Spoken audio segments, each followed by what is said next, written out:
Benjamin Castle are Americans. Watching the footy. Liam Ryan saying, kick it my way, I want to jump over the pack, and here he comes! Ryan! This is Buddy Franklin! This is the greatest showman!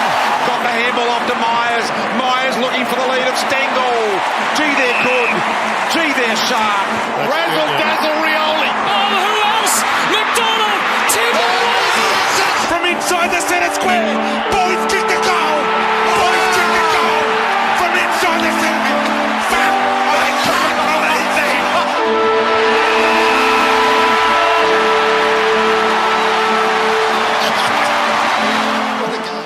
that. Good whatever time of day it may be to you. This is episode number 116 of Americans Watching the Footy. I am Ethan Castle, coming to you from North Dakota. Yeah, really. Not even the best Dakota? According to some. Where in North Dakota are you, to be exact?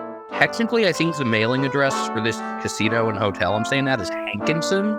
Basically right at the border with South Dakota and not that far from the line with Minnesota either. I mean, it seems like most of North Dakota is just outside Minnesota. Most of the populated parts, at least. Exactly. Fargo, Grand Forks. I'm Benjamin Castle in South San Francisco, California, as per usual. This will be our last remote show for a while, unless we list special as necessary, which we haven't had one all season, have we? No, we had one. That's right, one. Yeah, that was back in around, 9? I don't know, it all kind of blends in. I think it's fair to say that we are at the point of the season now where you can actually call games must win without using too much hyperbole. We're past the 2/3 point of the home and away season. Amazingly still, just 10 points separate 4th and 15th. And that's the closest those spots have ever been with 8 games to go in the 18-team era. We'll get things underway with our penultimate Thursday night footy installment of the year. Which makes me sad. It'll be Richmond hosting Sydney at the MCG. This one is special because it is likely to be Buddy Franklin's final game at the G. I mean, there's an outside chance the Swans could have a final there, but should at least be his final home and away game at the legendary venue. This one will be your usual Thursday night, 7:20 p.m. on Australia's East Coast, 5:20 a.m. on America's East Coast, 2:20 a.m. on America's West Coast. It's another Fox Soccer Plus game. Both clubs enter at 6, 8, and 1. Percentage puts the Swans in 13th and the Tigers in 15th. You've got 4 clubs now with that extra 1 in their win-loss record because we had another draw last week. The Swans drawing with Geelong, a game that they really should have seized, while Richmond got blasted at the Gala. So we've got 3 teams at 6, 8, and 1, and 1 at 7, 7, and 1. A lot of times it's like once you have a draw, percentage isn't really that. Well, it could still be for these teams, especially considering all of them are currently outside the 8. These teams met already once this year in the Gather Round when Sydney pulled away late. They lost Joel Amartey to a hamstring injury, but their smaller forwards gave Richmond a lot of trouble, and the Tigers couldn't really adjust. It was a 6-goal game for Tom Papley, and in a theme that was pretty common with the Tigers early in the year, they lost composure, which corresponded with when Trent Cotchin got subbed out. Yeah, Tom Papley scoring 6. You know he likes celebrating his goals. He could have been the main character of that round before we ended up with the all teams should merge guy. In terms of on the oval actions during the Gather Round, Papley was the main character. The Swans? Actually, Harry Himmelberg. Right, and we'll actually mention what he did in the Gather Round in a little bit because we've got the Giants rematch from that round as well. As the Tigers look to snap a 3-game head-to-head losing streak, they should be regaining Dustin Martin from illness, so likely means that Noah Cumberland makes way for him. We heard earlier the year that Cumberland was behind Martin. I don't think it's that black and white now, but it is the most logical move to make, considering Cumberland was an emergency last week. Dion Prestia to return from his calf injury. Jacob Hopper took his place last week. Look forward to Prestia, Hopper, and Martin all going through the middle along with Tim Taranto and getting a glimpse at what this kind of transition era Tigers midfield could be at their best. But the bigger story in terms of ins this week for Richmond are their double debutantes. 2021 pick number 29, Jacob Bauer, and 2022 midseason pickup Sam Banks. Bauer kicked his second after the siren winner in the VFL last week against the Brisbane Lions. He'd already kicked one against the Giants. Do Australians watch 24? I'm not sure. I know that you and Dad were really invested in that show during its original run. Towards the end, it got like way too cheesy, but it was fun. Let's see. It looks like it was at least released in full on Leia. Why'd you bring up 24? Because Bauer. Of course. Kind of sickening that, Jack Bauer, this American hero, was played by a Canadian. A Canadian Nepo baby at that. I mean, don't get me wrong, Kiefer Sutherland's a very gifted actor. Like, if I know about you, you're a big-time actor. But yeah, I'm really hoping you can just pour on the 24 references. We'll certainly try to. I think it would be really fun if, our audience has no idea what the hell we're talking about. I think that makes it better. I think at this point, whenever we talk about Bauer, we might just need to have the clock sound in the background. Oh, I was thinking about Chloe, but that worked. Biggest injury news for Richmond is that Jaden Short is out 4 to 6 weeks with his hamstring injury, so Tigers will need to figure out a way to cover some of the longer kicking that he's been able to put on, both into the 50 and in terms of scoring for range as well. Yeah, I think he's been a really valuable piece of this club that in the last couple of years has gotten more and more attention as other players have either faded or retired or moved on, and that's going to be a tough spot to fill. On the Sydney side, Chad Warner's going to miss again with his calf injury. Joel Amartey is being managed this week. That's already been established. I guess that makes it easier for Buddy to return. Yeah, I mean, that's kind of a like-for-like move. My favorite Swans news of the week by far, time for Tom McCartan to get back in from his concussion. I would go for McCartan in for Francis. Melkin's clearly done a better job covering one-on-one matchups since he came in, and Francis we've found more often a liability than not, although he had a better game this past Friday. I bet you're also excited to see McCartan back in because he's a Geelong Falcon, and you're holding on to that tiny sliver of hope. I don't really think about that because we have our set of taller defenders, but it's nice that he's back in. When the Swans were at their best last year, he and Callum Mills were really joint defensive leaders. I just associated two McCartneys together more than anything. I thought of Mills more as a ball mover than dropping back defensively.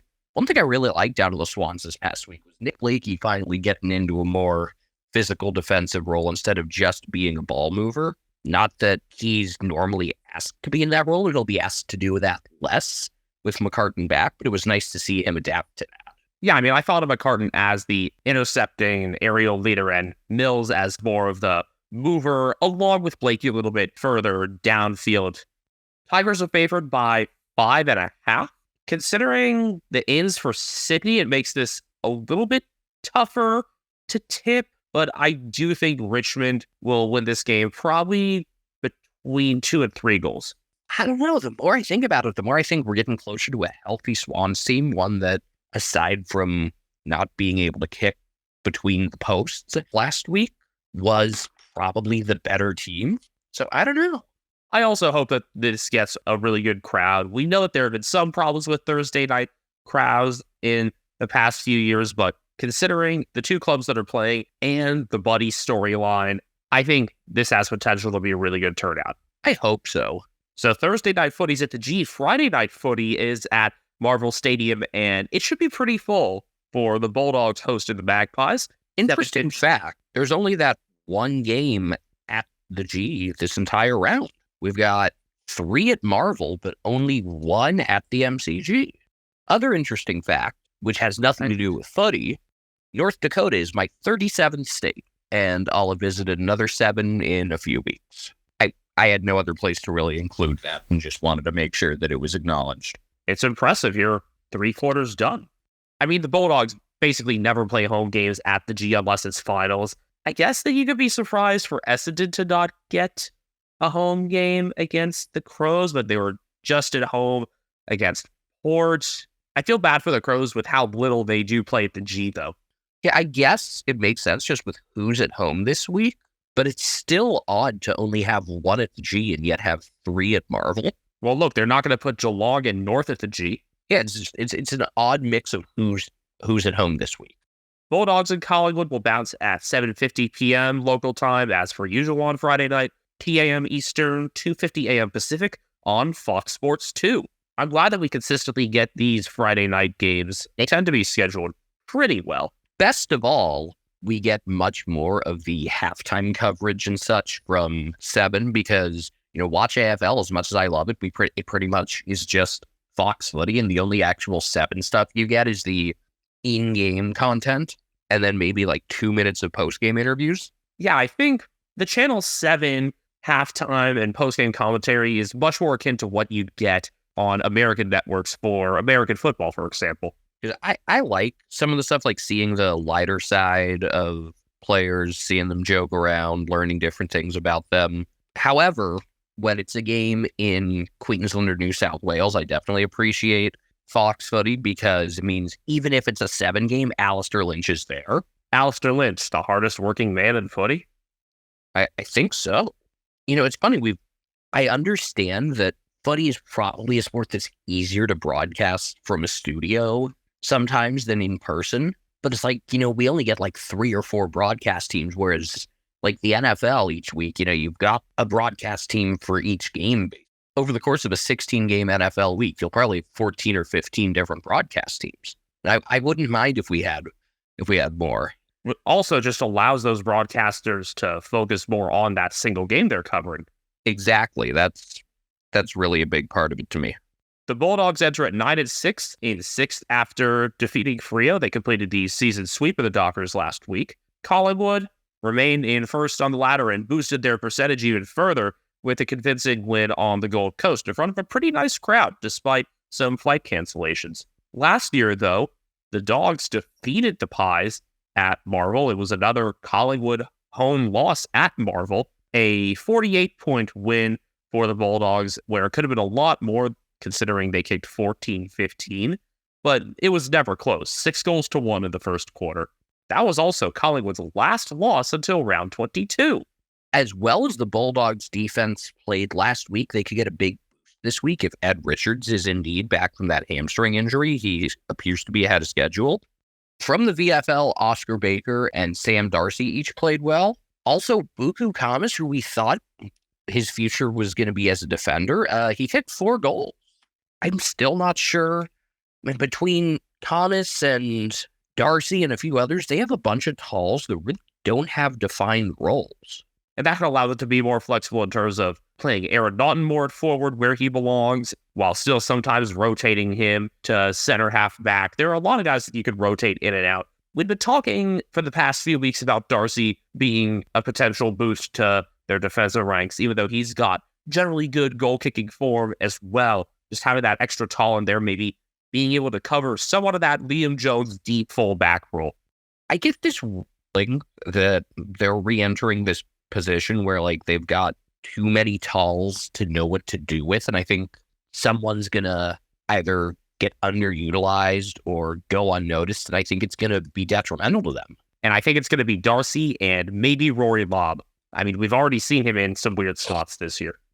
On the Collingwood side, this is a team that's had really good health for a while, which fits with the team playing as well as they have. Usually playing well and good health kind of go hand in hand, but they finally got a pretty sizable injury list, including some pretty key pieces being added to that this week. We've seen Brayden Maynard laboring through a shoulder injury for much of the Pies game this past round. He's been ruled out. So was Brody Mychek with a hamstring injury. He'd been a bit quieter in the past couple weeks as well. So a couple really important spots to fill, particularly Maynard. The physicality and longer kick accuracy he brings have been vital to Collingwood's play style, really since he came into the AFL. Could definitely help that Jordan De Goey is coming back from suspension. Does he start a little further back, or maybe you could put Taylor Adams into a bit more of that role? Could also preserve him a bit considering he's had some injury issues these past couple of years between concussion and groin problems. In terms of the forward mix, we thought maybe Nathan Kruger could be considered. Then we remembered it's Nathan Kruger, and he was bound to get hurt again before being considered. He's concussed. He and Elliot Yeo have stuck in really similar situations there. The glass bones and paper skin brigade. And it sucks because, as I've said many times with Kruger, I like watching him play. Dan McStay was out with illness this past week, and that's why he didn't play for the reserves. But apparently he's available now, so does he come straight back in then? I don't know what the heck they're going to do with him. It's weird. His injury is a more unique one, with it being a problem with a tendon in his finger, and he'd had a couple setbacks already in this. So I guess they'll have to weigh the merits of, having him in right away for the club and, put that against whatever timeline he had for recovery. It was supposed to be a lot shorter of a process than it's been. A few weeks shorter, yes. If McStay isn't good to go, or they want to get him back in through the reserves, Reef McGinnis kicked 6-3 this past week against Frankston. I am the Reef McGinnis liker. My opinions there are known. You also had the very correct opinion that he sounds like a detective that would appear on SpongeBob. I said that. He also kind of sounds like a made-up villain name or something. Reef McGinnis just screams like a detective on SpongeBob, maybe like on a TV show. Ooh, yeah, like, SpongeBob and Patrick are all excited to go see the Reef McGinnis movie or something, or they want to solve mysteries like he does. Do we now need to commission a Collingwood fan to do some artwork for us? Sure. I don't know. Was not a question I was prepared for. I don't know, I might try my hand at it. Normal names otherwise for Collingwood, continuing to push their case for selection, but there's not much room for a lot of them. I mean, I guess Maynard being out could allow for Trent Bianco or Finn McRae to make their way back in. Same deal every week with guys like that and Josh Carmichael. Ed Allen and Jacob Ryan, their draft picks for the past year. People probably know these names by now just because they see them in the mix discussions and maybe as emergencies. I'm thinking also this is a way for Harvey Harrison to come back into the 22. He was the sub last week, rightfully switched Bo McCreary in ahead of him. As much as I like Harrison, McCreary's got to be in there from the beginning. He is the Pies' pressure leader, and you could tell how much they missed that against the Crows a couple weeks back. No fault to Harrison there, as we've said. Made it quite clear that it's just McCreary's pretty vital. Collingwood favored by 11.5. I get this weird feeling. I think the injuries are going to hold them back, but I also get this feeling that the Bulldogs are just going to play like a frustrating game. After they played such a solid game last week, I can't expect them to do that again. Hence why I think the Pies do handle this one. I do think the Pies win it as well. I think it's going to be a combination of Bulldog inaccuracy and Collingwood holding their own in close games. I don't know. I feel like this one might not be that close. I feel like they win it by closer to 20. You know what? I bet it's like 12 or 14 or something like that, and then they get a goal after the siren. Moving on to Saturday. Brisbane hosting West Coast at the Gabba because the Lions are not allowed to face West Coast at Optus Stadium. Has not happened at Optus Stadium's 6-year history, and it may never happen at this point. It is the weirdest fucking thing. We comment on it way more frequently than I'm sure anyone else does. Meanwhile, the Lions and Dockers double up somewhat regularly. Anyway, this is your Saturday matinee. Last week, you had 2 Saturday early games. This week, we're back to having 2 Saturday late games. So this will be your 1:45 p.m. start in Queensland, 11:45 a.m. in Western Australia, 11:45 p.m. on the East Coast of the United States, and 8:45 p.m. on the West Coast. A Fox Soccer Plus broadcast, as is normal for that early window. The Lions are 8 points clear of 4th place now. You got Collingwood and Port together, Brisbane 2 games back of that, and then 4th and 5th 2 games further back of them. The Eagles put up a damn good fight last week, but couldn't hold it together in the 4th quarter where they were held goalless and lost to the Saints by 8. I don't know what I think they're going to do this week. There's a chance that they put up a decent performance. I mean, obviously not as good as what they'll do against the Saints. We know how difficult that trip is to the Gabba.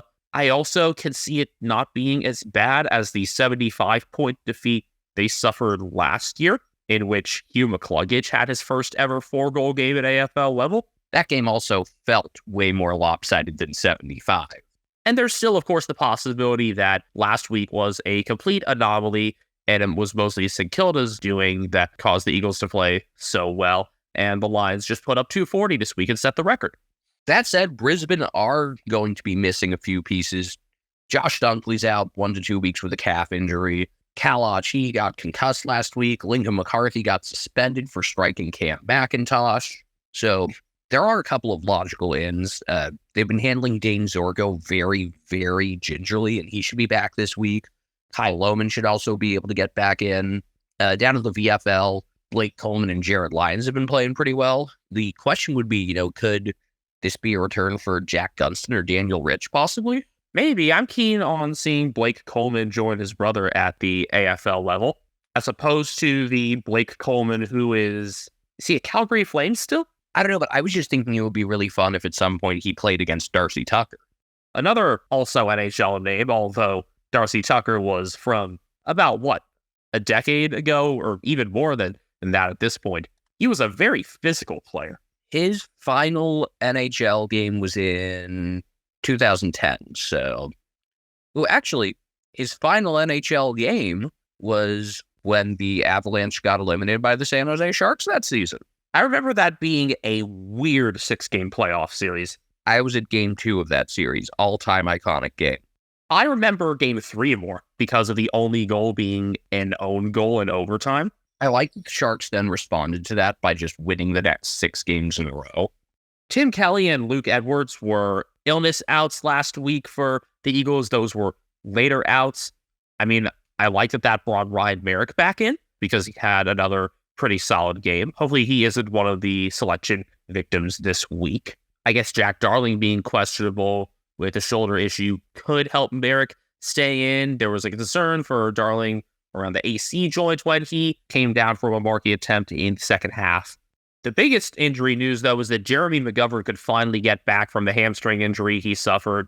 Guess when? Round 3. That second quarter in the Western Derby was a bloodbath in terms of how many key injuries the Eagles suffered. And I guess it spilled into the second half because I think Jamie Cripps broke his ankle in the third. Cripps had a damn good return last week, kicking a goal and laying 14 tackles. I hope that the remainder of the year, the Eagles have a few more games akin to last week where it's like you see a healthier version of the team that, not good, but competitive, because that's how they were tracking to start the year. I want another win or two. I honestly don't mind if they lose the spoon, even though they could get good return on a package for the first pick if they decide to let Harley Reid play in Victoria. The big question is, how much do they value the Western prospects? I want to go back and watch these past couple games that Western Australia played in the under-18 boys championships. Defeating South Australia and then only losing to Vic Country by 2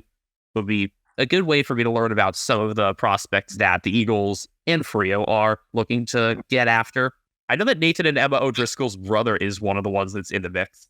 Are those available through Watch AFL? I think it's through the AFL website. Gotcha. If they are available to us, if I guess maybe our VPNs have to be good enough. I was also wondering, looking at Western stuff, how much are the Eagles scouting the waffle guys each week that are kicking their asses? I mean, I feel like they have to be. I'm wondering also what the Eagles end up doing with Harry Barnett. Had limited time as the sub last week. It's awkward to have a ruck as a sub. And with some more players available, do they elevate him? Maybe bring Jack Williams back down, which would be really tough after the game that he had. It's a weird spot with 3 rucks having been in the 23 last week. That seems like something that usually ends up solving itself. Like, you look at North Melbourne's situation there earlier this year. I mean, that was kind of solved by injury. Exactly. One way or another, it'll get thin. How about this 82.5 point line in favor of the Brisbane Lions? I think this is the largest line we've ever seen on Bovada. Yeah, I don't know if we've ever even seen anything above 70. First time for everything. We kind of already discussed the potential outcomes here, which is anything from 30 to 200 for the margin. I feel like it's going to be probably pretty close to this. I would probably take it down by about a goal, but no more than that.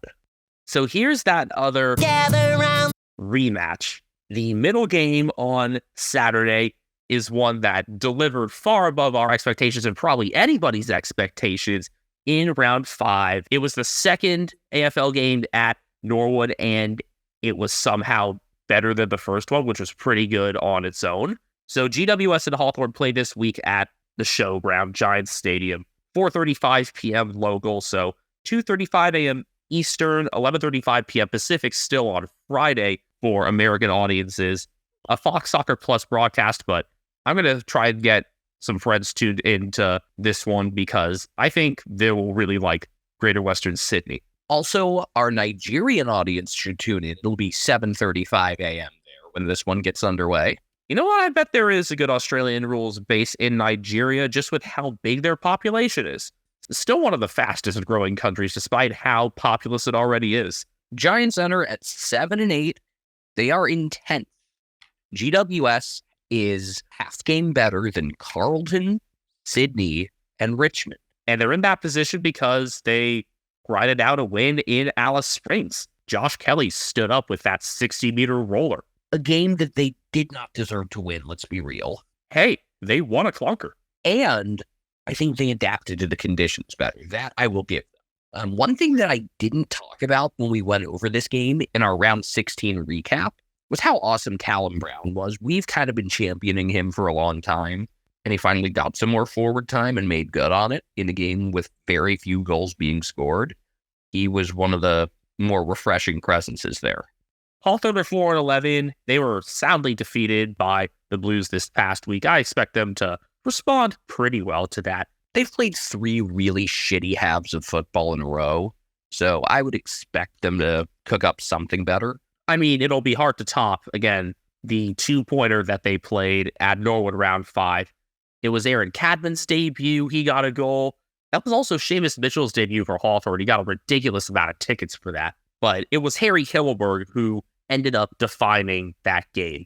He took one of the best marks of the year that somehow didn't even win for that round over James Sicily before kicking the go-ahead goal with 90 seconds left and got back in defense and got his fingertips on Jarman Impey's kick to force him behind to preserve the Giants' lead. It was a hell of a mark if it happened at any time in the game, and that it happened in that situation made it even better. You were obsessing, I remember in that recap, about how Harry Himmelberg made these insane plays a couple minutes and a tenth of a mile apart. Yeah, just the distance between the two, I think, is the coolest aspect.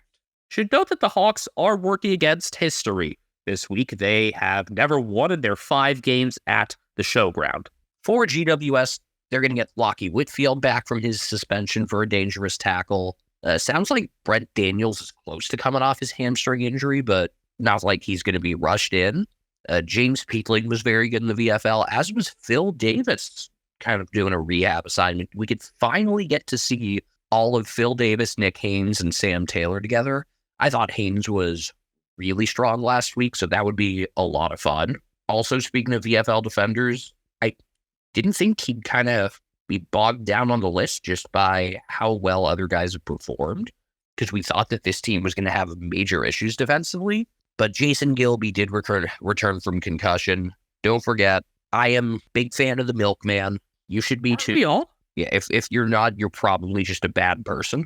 When's the last time we saw a completely healthy and, actual best 6 in the back for the Giants? It could finally be nearing that, which would be great. I would love to finally see Phil Davis get back in and be able to hold his spot, just his health finally being able to keep him in. And he doesn't have to be the main guy, of course. That's Sam Taylor's job. And, Davis and Haynes have the extra height and a bit extra reach because of that, so they can still take important matchups, but Taylor can still be the defensive leader. It would also be really nice because we know Davis is getting towards the end of his career, and it would be fun to see him kind of symbolically passing the torch along there. Hawthorn should be getting Tyler Brockman and the aforementioned Jarman Impey back into the lineup. Brockman was out sick last week. It was a back injury for Impey. We also might finally see, speaking of defenders, the return of Chaikwut Jaff, because CJ played in the VFL last round, rehabbing from a hamstring injury he suffered all the way back in round 9? I believe it was round 9. Also, this is going to be like my 5th or 6th week of begging them to let Cooper Stevens play. Down to the VFL, Cam McKenzie played well, Henry Hustwaite played well, and then Denver Granger Baraz, who I really consider to be like in that interchangeable Mac group, kind of a quad A guy. Yeah, they sent him forward and he kicked 4 goals against Port Melbourne. Maybe it could be a new spot for it. Maybe they, keep him down there for a couple weeks, see if that can stick. I mean, they're looking for anyone who can kick straight, so that would... Yeah, I mean, other than Mitch Lewis, and I mean, I guess right now you got the mix of Mitch Lewis, Fergus Green, Luke Bruce, and Chad Wingard, but Bruce and Wingard are going to be on their way out soon. And just their kicking accuracy as a whole has not been good. Giants favored by 29.5. At first, I was thinking that's a little high considering the first meeting, but it is in Sydney. I think this might be one of those games where the bettors are looking at recent form more than anything. I could see this game being right around this 30-point window. I could also see it being closer. I like this line being where it is. It's hard to make real value statements on it until we get the lineups. I still think I would put this one a few points closer, maybe more in like the 22.5 range. We got 2 games on Saturday night, and this first one, just in terms of play styles, sticks out to me as what should be a very boring watch. A boring watch, but a crucial contest between 5th place St Kilda and 4th place Melbourne at Marvel Stadium. Both of them 9-6 after some less inspiring efforts this past week. The Saints won, but it did not need to be nearly as close as it was out west. And the Demons couldn't kick straight in Alice Springs and let themselves down in the forward 50. And I thought their midfield wasn't as strong as it could have been outside of those immediate contests last week. Yes, he had a lot of high contested possession numbers for Jack Viney and Angus Brayshaw, but I didn't think their connections off of those contests were as strong as what the Giants had between Tom Green, Stephen Canelio, and Josh Kelly. You mentioned St. Kilda being in 5th, and with their recent form, as it looks like they're starting to regress, putting them in that position on the ladder is kind of starting to look like the what the hell is a polar bear doing in Arlington, Texas meme. How old is this? I do not remember this. I don't know, but it's funny. Yeah, considering Ross Lyon on one side, Melbourne on the other, this is not a game that's probably going to be that exciting unless you get a close finish. I mean, there's plenty of potential for that, and Americans will be able to watch it on Fox Sports 2. It starts at 5:25 a.m. Eastern, 2:25 a.m. Pacific for us, 7:25 p.m. Australian Eastern Standard Time. So 15 minutes before the other contest in the late Saturday window. Demons have a 3-game head-to-head streak, including a pretty convincing 38-point win at the G last year in round 8. It was a game that they led by a lot more than that most of the way. I remember it was a game that it was really easy to tune out from. It might kind of be that way this week in terms of play style, but like with where these clubs lie on the ladder, it'll be hard to look away even still. I think the combination of games this Saturday, there's a chance both end up really bad. There's a chance both end up really intriguing. And I have no idea what we're going to get out of it. Do you think it's going to be binary like that where both are bad or both are good? No, not necessarily. I know, like, mathematically, the odds of one being good would be the most likely, but I get this feeling. I don't know. Guess we'll just have to roll the dice. The Saints have some injury questions after a number of key players fell injured last round. Some of them were able to play through. Brad Hill and Seb Ross were able to play through their knee injuries. Hills was suffered later on in the game, but Josh Battle was out concussed after a physical marking contest in which Oscar Allen took a really strong mark on him. So that's going to put some more pressure on Dougal Howard to perform well again. I thought Howard had a bit of a bounce back game, maybe his best game in a few weeks. That was a Mark of the Week nominee, right? Yes, it was that Allen won over Battle. I voted for that easily. Jimmy Webster stepping up would also be helpful. He's been, a reliable depth guy, but if you're going to be playing without Battle, someone's going to have to pull some more weight, and I think Webster could definitely be one of those.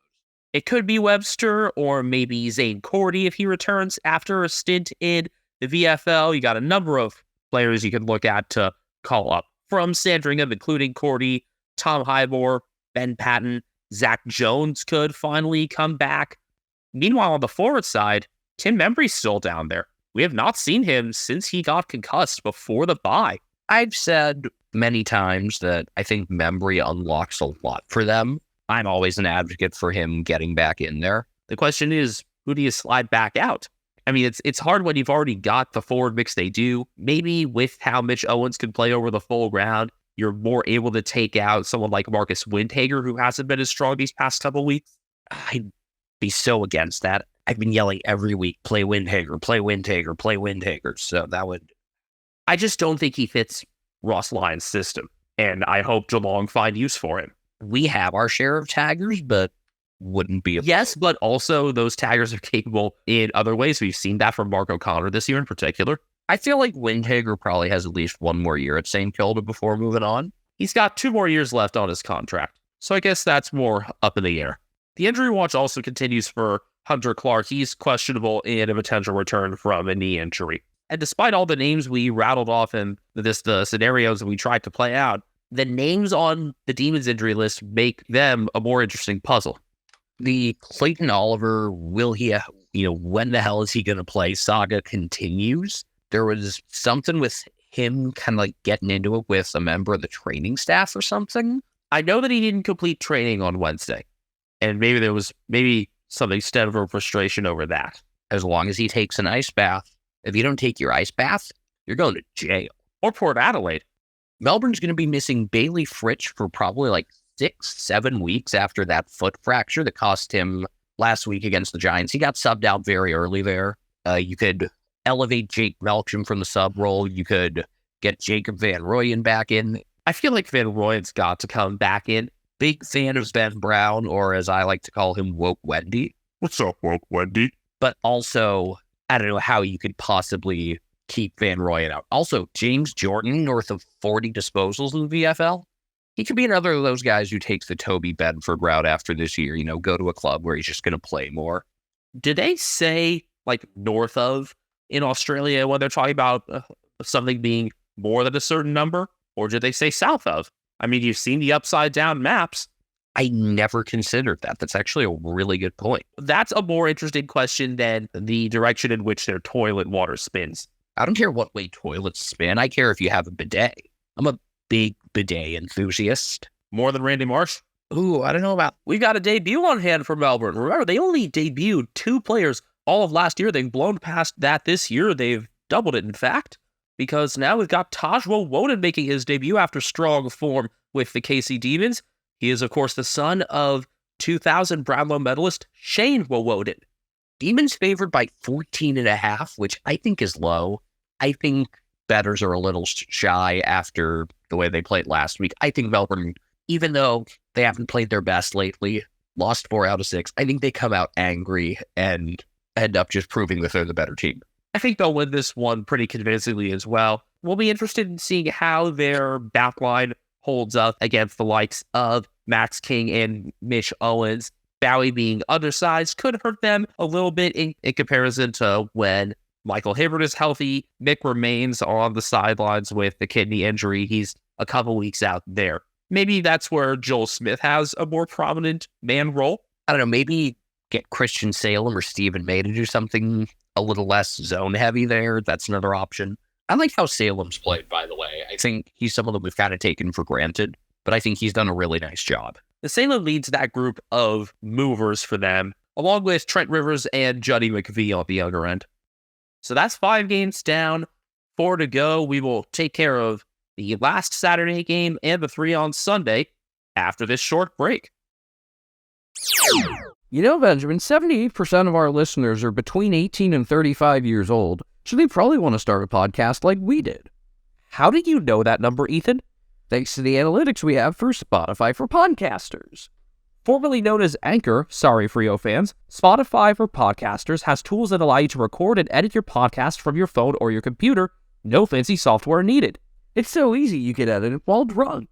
And Spotify for Podcasters doesn't just allow you to upload to Spotify, you can also distribute your podcast on platforms like Apple, Stitcher, and more, just like we do. Best of all, it's completely free.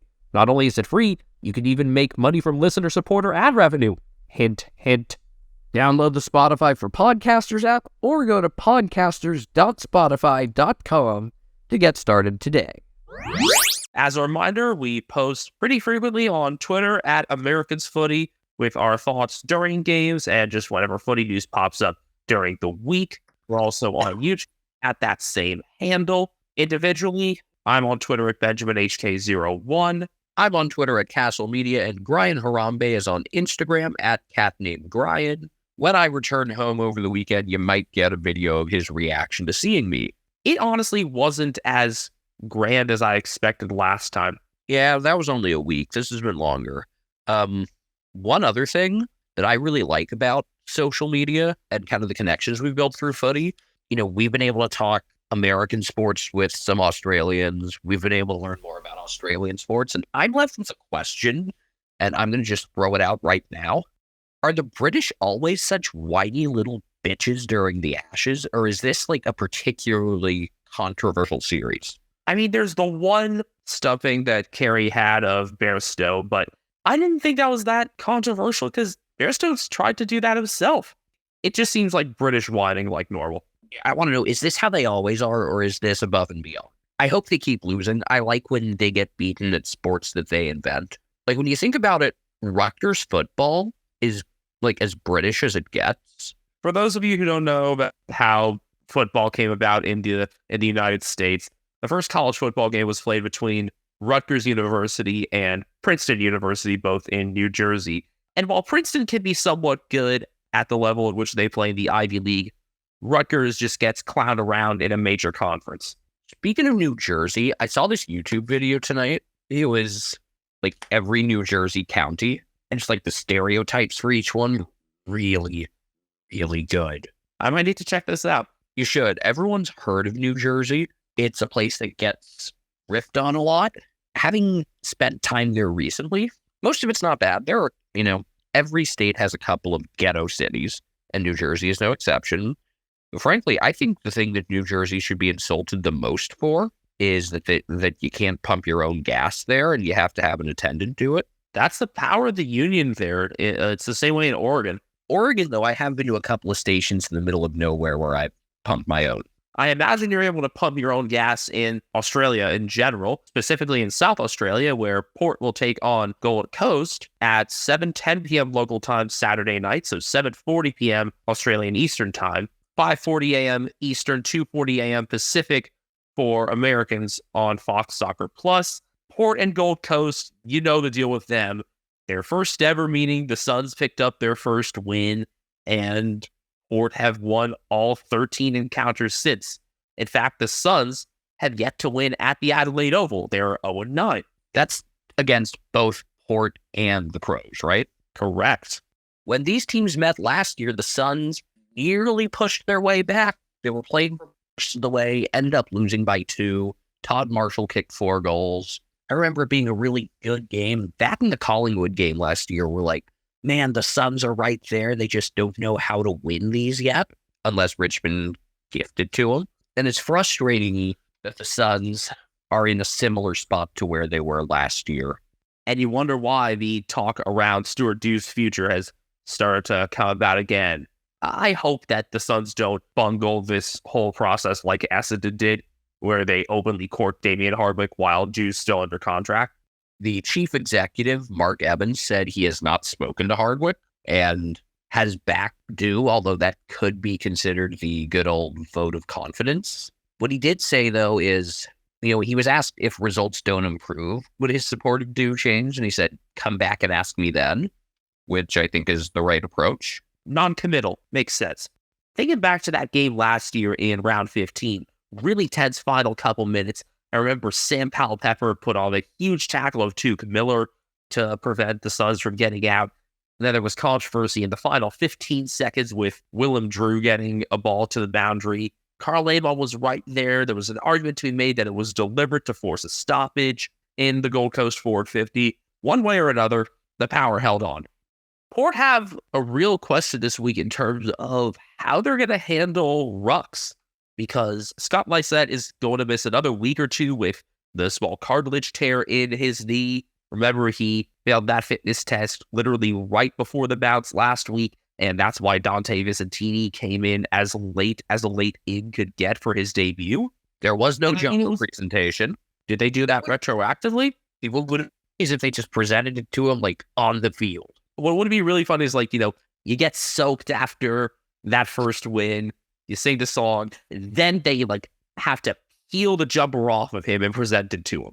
I like that idea. I actually really like that. Now I need to find out what Port ended up doing, if anything.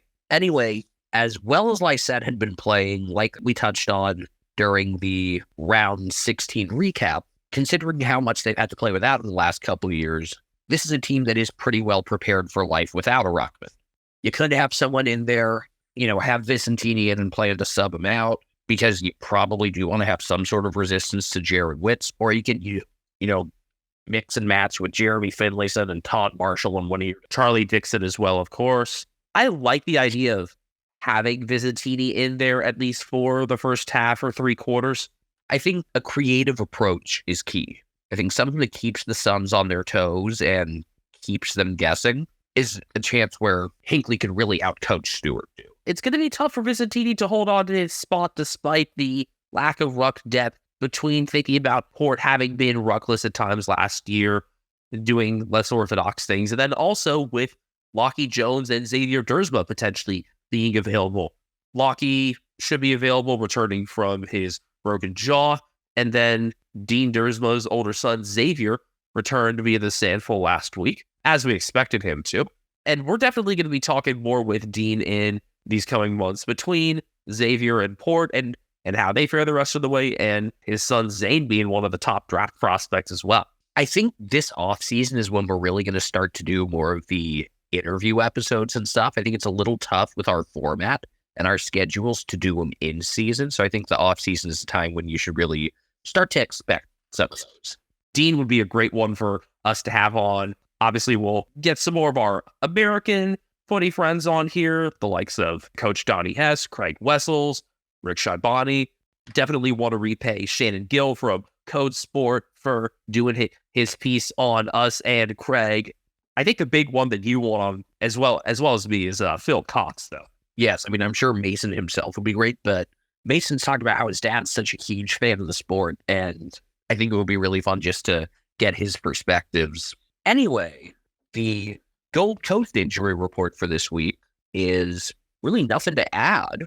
Just that all signs are pointing to Toot Miller's return, which would be enormous. This is a team that the midfield has done pretty well in his absence, but you get him back, you can really take things to a different level. Yeah, you saw the rise to prominence of Braden Fiorini these past few weeks. I said maybe you can start him a bit further back and he can retain his impact. Noah Anderson's been playing a bit further back, so maybe you have him kind of level with the stoppages and be one of those first movers off. Just Miller being back will restore the Suns to kind of their most natural structure, of course. And it could also make life even more difficult for the power at stoppages because Jared Witts isn't just a big body. He's really capable of getting hits to advantage. And against a less experienced and less orthodox ruck group, that could end up being a real problem with Tuke Miller in there along with Matt Rowland. I think the Suns could have a bunch of changes, not injury forced, but they played like shit last week forced. You've got guys like Tom Barry, Chris Burgess, Mabior Chol, Charlie Constable, and Alex Davies playing well at the VFL level. I have been very adamant that Chol should have never been taken out in the first place. With how vulnerable they looked at times in the defensive 50, there's another name that I'm thinking of. Caleb Graham. Yet to see the AFL level this year. I don't know how to read this line. Port favored by 29.5. Yes, I believe Port will win. I have no idea about the margin, though. Ethan, what are you thinking? I think this is fair. I maybe could see it being a little bit closer. I don't know. This is a tough game to read considering how bad the Suns looked last week and that Port lately have been in this position where it's like, man, it's got to break eventually. Something's got to give.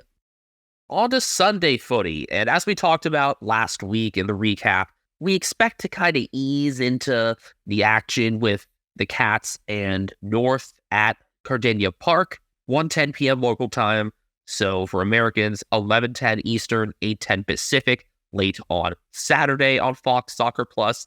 The big storyline in this one, Zach Tuohy will be playing his 265th game and will surpass Jim Steins for the most games played in the VFL and AFL by an Irishman. The club's Twitter avatar this week is phenomenal. It's going to be a great celebration of someone who's not just been an iconic player, but a great personality. Just remember, the color is Moroccan sunset. Just like how the Golden Gate Bridge is officially international orange. One of the best things coming out of last week's game against the Swans, other than 2 probably undeserved points, was a lack of injuries. Teams getting healthier heading into this week. Mark O'Connor should be back from, I don't know if they ever even specified. I think it was a calf injury. I'm not sure. Jeremy Cameron should be back from his concussion. I hope John Segler isn't considered for anything at any point other than moral support, but sounds like he's close to being available, as is Toby Conway, who I'd much rather see in there if Reece Stanley for some reason couldn't play. Mitch Nevitt, Oisin Mullen, and Brandon Parfitt played well in the VFL, but I am not of the belief that Parfitt should get another AFL game unless something dramatically changes, because he just hasn't been up to that level this year. But there are some interesting lineup decisions. You know, what do you do with Mullen? Do you elevate Jack Bowes and maybe put Asaba Radagulea in the sub role? I actually kind of like the idea of Asaba as a sub. Even though I know he's really a defender at this point, he is someone who could play elsewhere if needed. I mean, he can be a mark anywhere. Don't ask him to kick. I have a feeling that they will get Mullen in as part of the whole Irish celebration. It just makes way too much sense to have all 3 Irishmen in if they're all good to go. I think you get Bowes in, your sub is either Mullen or Nevitt. North obviously looking to have better results in this matchup than either of the games last year. They lost by 60 at Blundstone Arena in round 6 and by 112 at the Cattery in round 16. In those 2 games, Jeremy Cameron kicked a combined 11 goals 6 and Tom Hawkins 10 goals 4. The Cats have won the last 10 meetings head-to-head. So, Ethan, you know how we talked about a lot of these guys listed in these, in the mix Team Whisper articles, wondering when are they going to make their debut? We've seen their names on there for weeks. Well, Cooper Harvey is in. Son of Boomer, the all-time games played leader, and in fact, his dad's the one who broke the news to him that he'll be playing against the Cats. Shin boner number 1054. A number of injury questions for North this week. Tom Powell and Liam Shields are both doubtful. Powell injured his ankle. Shields has had ongoing troubles with his calf and a bit with his Achilles tendon. Wouldn't be shocked if they rested him with how volatile Achilles injuries can be.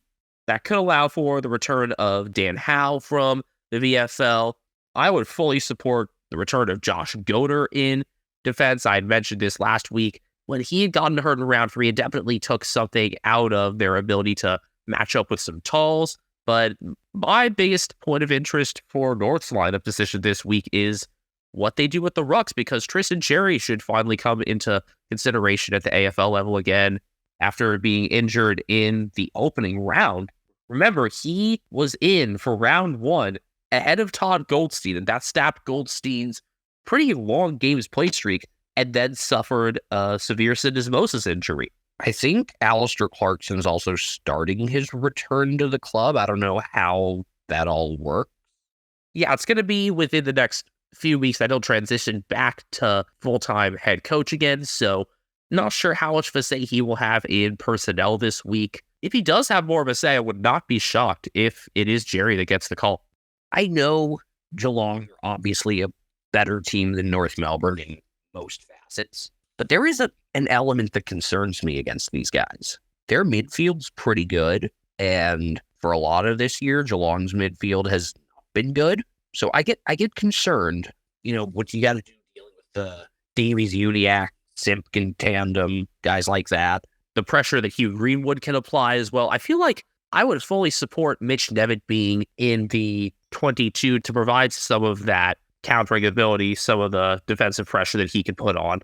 What does make this game seem better on paper is that Geelong's got a good defense. Last couple of weeks have been pretty solid. Yes, last week they got bailed out some, but also did play a good second half.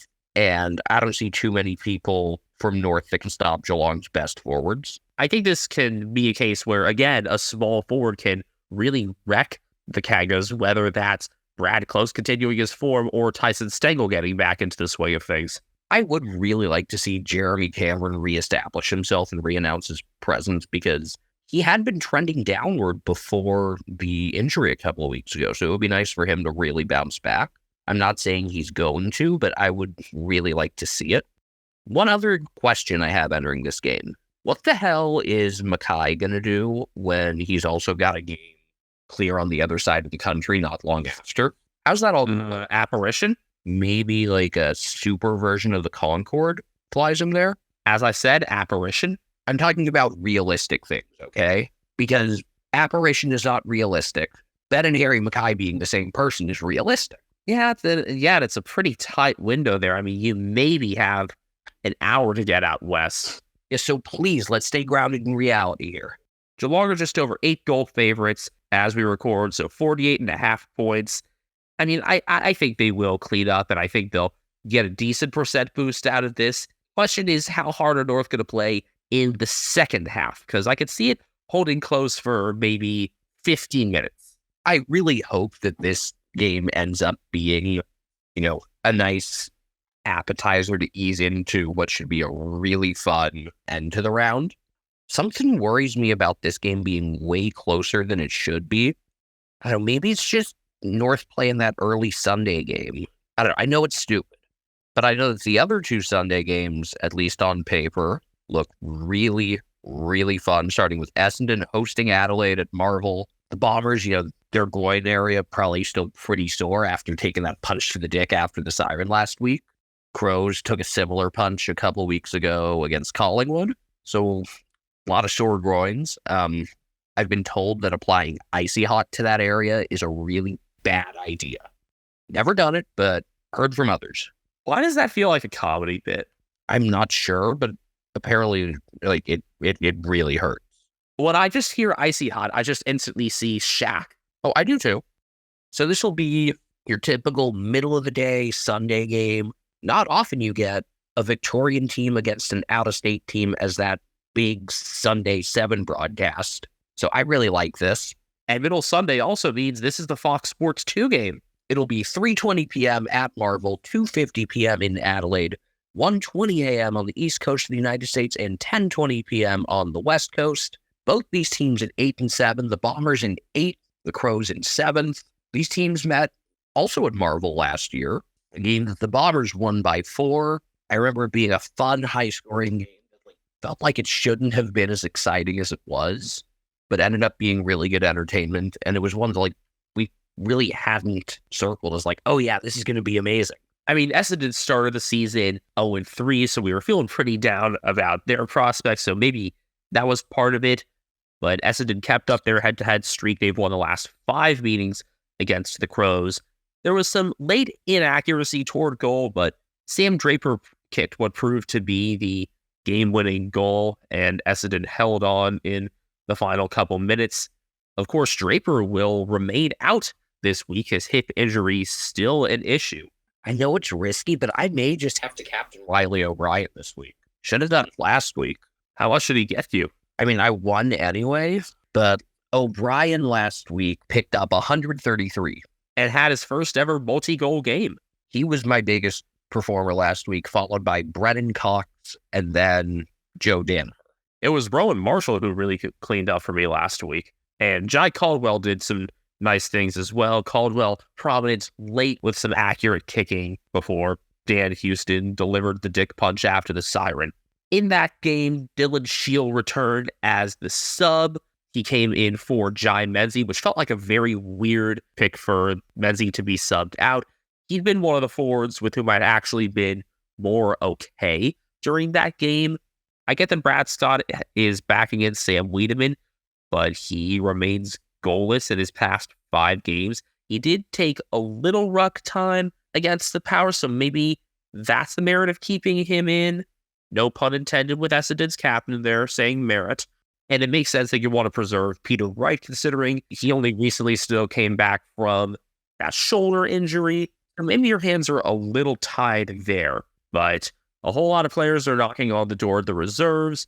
You could have Nick Bryan take some of that forward and ruck time. Obviously, a more natural ruck could provide some better cover alongside Andrew Phillips. Obviously, we will advocate for the return of, especially after he won Essendon a game after the siren of the reserves. Jason Horn-Francis was available in our league. Now he's not. You took him. Yeah, because I needed to drop Fridge. I got Caldwell.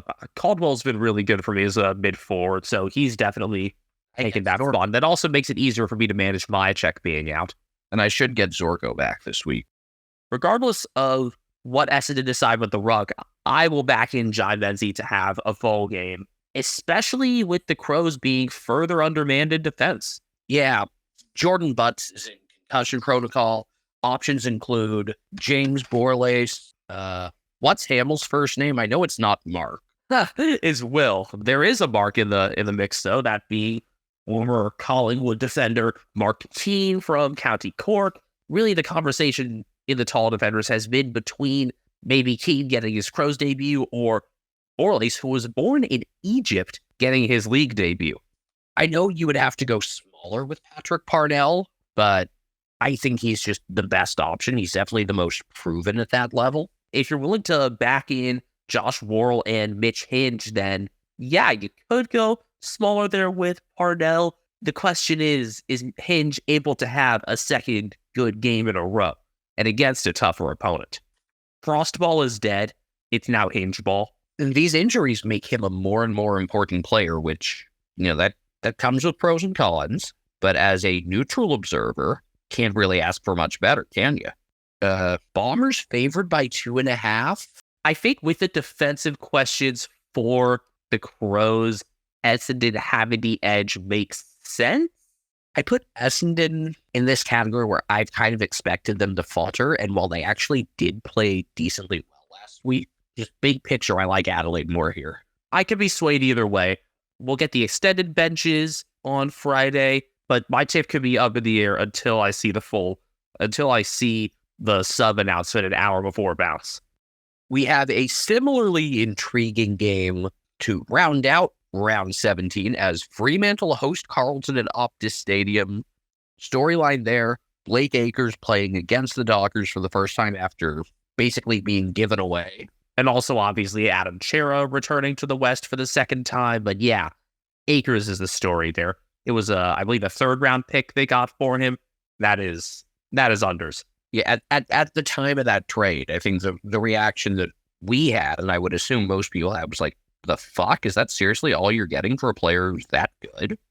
This will be a 2:40 p.m. local start in Perth, so hopefully no weird shadows. 4:40 p.m. in Victoria and the other eastern states. It'll be 2:40 a.m. on the east coast of the United States, and it'll be 11:40 p.m. Saturday on the west coast. These clubs are just 2 points apart.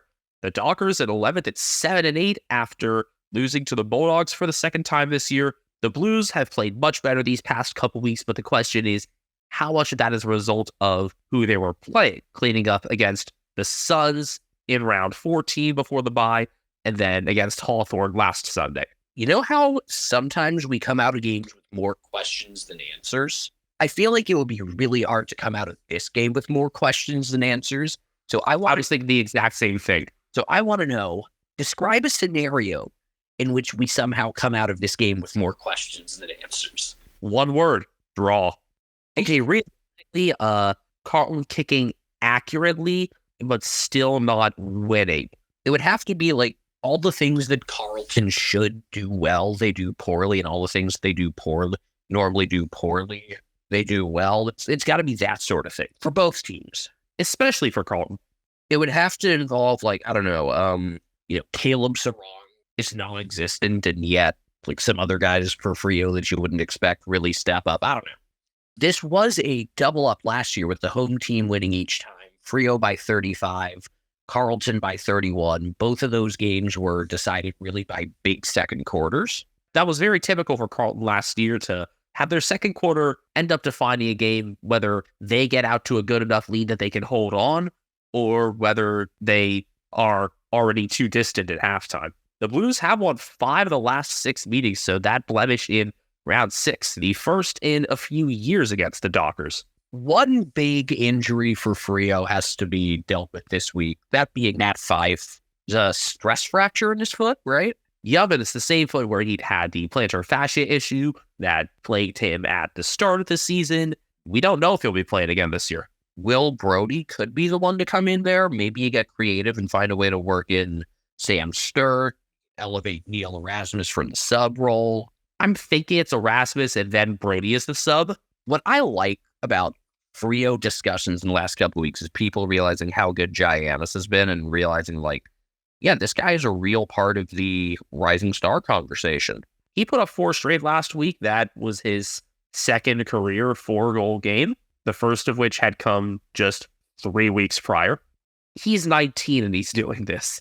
Carlton get Matthew Cottrell back from suspension this week, but looks like they won't know until Friday about the status of both Tom DeConing and Mark Pitnet, both dealing with knee injuries. That's just a real opportunity for Sean Darcy to really punish them again. Well, Darcy and Luke Jackson both, although I imagine, if they are as thin in the ruck as they were last week with Lewis Young and Jack Silvani taking the hitouts, then you could really just keep Darcy in there and have Jackson as that center half forward where he's played his best this year and really challenging some of the Carlton halfbacks who have been up and down this year, guys like Mitch McGovern.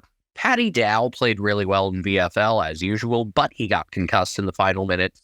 Also, Jackson Binns and Jesse Motlop played well there. Binns still yet to debut. Why do I see a sub debut on the cards for him when he finally gets in? I mean, it's become more and more common. It's not like that's a super bold prediction. I would, one thing, as much as I've made it clear, I am not a Carlton fan.